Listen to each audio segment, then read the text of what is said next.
Hey everyone, Mr. MC here. This is a guide for round 9 of the Manufacturer Series exhibition season. Let's get this started. Bring yourself to the right and brake before you reach the 3 board that is on the right. You'll be braking hard for a while. Slowly ease off of the brakes as you start to turn in. Use the sausage curves at every turn as your apex. So once you're approaching the second apex, you can carefully start to accelerate. You just want to get a nice clean exit. Bring yourself to the left, brake just before the gravel on the left starts. Brake hard for a short moment, quickly ease off of the brake so the car can quickly rotate around this turn and carefully accelerate. Turn in before you reach the 1 board, use a little bit of braking and carefully accelerate so you don't hit the sand. Brake in between the 3 and the 2 board, slowly ease off of the brakes, be nice and patient with your throttle input as this turn is a little long and drawn out. Then brake just before you reach the 2 board, use some braking power, be nice and patient when you accelerate. Then for the corkscrew, you want to brake before you reach the 3 board, so you'll be braking a little early here. You want to try to be nice and careful so you can set yourself up to get a clean exit out of the second half of the corkscrew. So go ahead and bring yourself onto the curbs, and once your car is pointing towards this empty area just up ahead, you can carefully start to accelerate, and in this case I bring myself to 3rd gear so I don't have to do any shifting just after the corkscrew.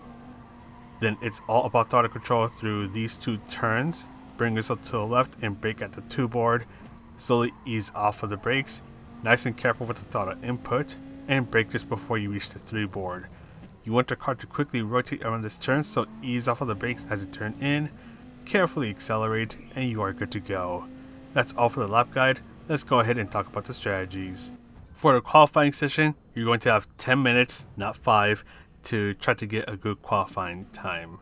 With the tire wear being so low, it's going to be possible to either go for the jump out and jump back in strategy, or to do one super long qualifying stint.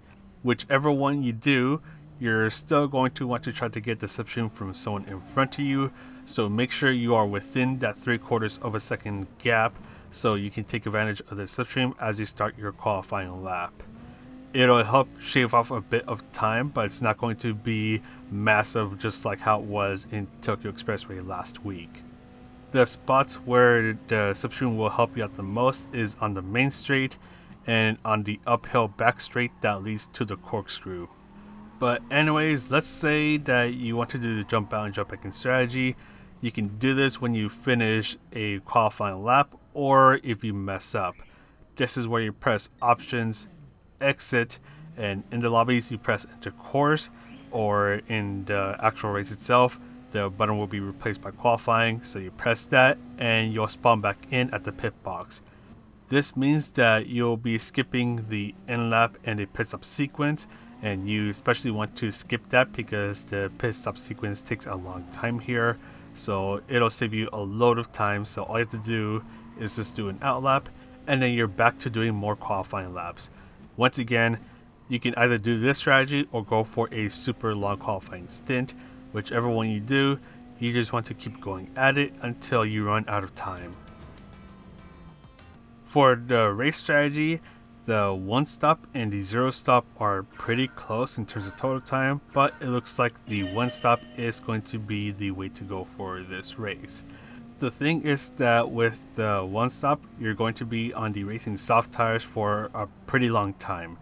The tire wear is pretty low, so you can make the racing soft tires technically last the entire race minus 1 lap, since racing medium tires are required for this race. Before I go on, fuel is not an issue, so you don't have to worry about that. But going back to the tires, as long as you're pretty consistent with your lap times, the tire wear won't become a problem until you approach lap 20. At this time, this is when you want to start to think about when you want to pit. Depending on how your car treats its tires, you can either pit as early as lap 17 or pit as late as lap 22. I wouldn't go past lap 22 as you're pretty much bleeding into the lap times that you'd get on a set of racing medium tires. So once again, laps 17 to 22, that's when you want to start to look at your lap times. And if you're going around 1 second slower, that's pretty much a sign for you to go ahead and switch tires.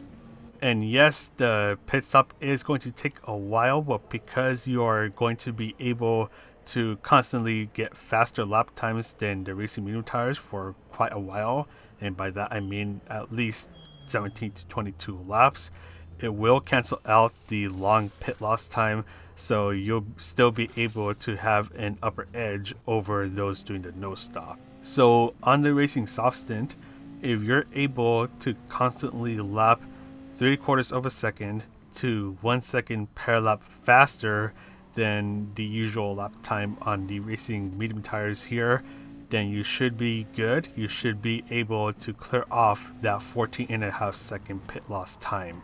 It will be a little harder because you're going to have a lot of traffic to deal with, and you're also going to want to make sure that you don't get held up by anyone that is intentionally going slow or that happens to be on the racing medium tires. If you find out that you're getting held up, then you better find a way to get around them fast because you're starting to lose time. You also want to make your battles quick, as doing any long battles here at Laguna Seca will cost you a load of time. And before I go on over to the no stop, so this is towards the end of the race, so I'm doing a couple laps on the racing medium tires, and with the fuel being so low, I'm going to be able to get low 121s on the racing medium tires. So the lap times between that and my best time on the racing soft tires, which was around a 120.6, won't be so big after all. So going on over to the no stop, this is where you do all 25 laps on the racing medium tires, and you want to try to aim for consistency here.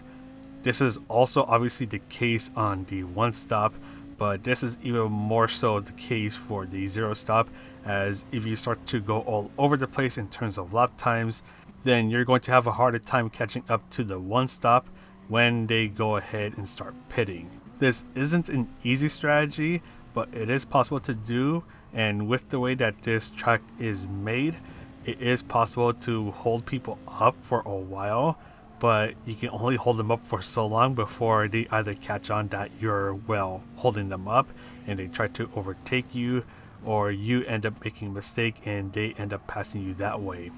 But this strategy is a little slower and it will require you to know what you're doing, so you can try to make the one-stoppers pay the price after they get held up for so long. The only exception is if everyone in your lobby decides to go for the no-stop strategy. But at the end of the day, if you're in the lower splits, this one is a pretty straightforward one-stop. Just try to make the racing soft tires last as long as you can. Don't get held up. As you go higher up in the splits, this is where it gets a little tricky because there are going to be some people trying out the one stop and there could be some people trying out the no stop. If you find out that the person in front of you is doing the no stop, then you better get the heck around them and try to get away from them as fast as you can so they don't overtake you and basically run away from you when you go to the pit stop. But that is all from me. Hopefully this guide helps you out. So I'm going to go ahead and sign off now. So this is Mr. MCA, wishing you a good race, and I'll see you in the next video.